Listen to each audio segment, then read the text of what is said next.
welcome back to my channel. In today's video I will show you how to add a table in Microsoft Word step by step. So let's get started. Firstly go to start menu. Here you will type Word, then open Word, open a blank document. Now select where you want the table, like I will adding table here. Go to insert, then click on table. You can select the grid, how much table you want, or even you can insert table. Here you will mention how many number of columns, like 10 columns, and number of rows, 3 rows. Then press ok. Here you will see 3 rows and 10 columns. If you want to draw, you can also draw table. Again go to insert, go to table. Here you will see draw table. Click on it. You can draw a table according to your need,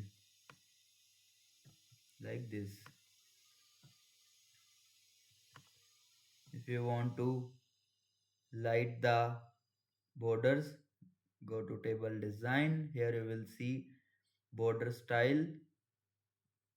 Select the pencil, then go to 1/2. Here you will see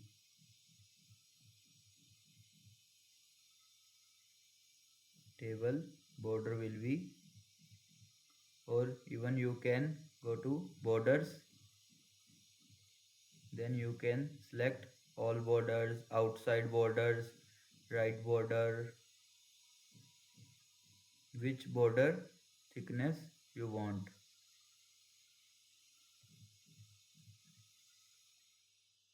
Yes, even if you want to change the color of table also, like blue color,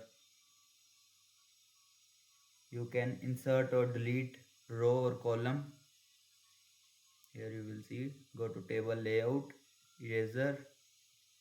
You can, like this.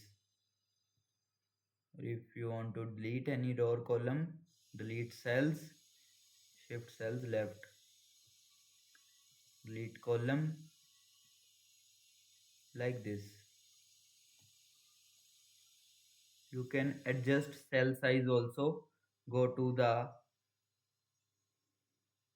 lines. Here you can, like this. That's it. Now you know how to add and customize a table in Microsoft Word. If this video helped you, please like, share and subscribe for more easy word tutorials. Thanks for watching.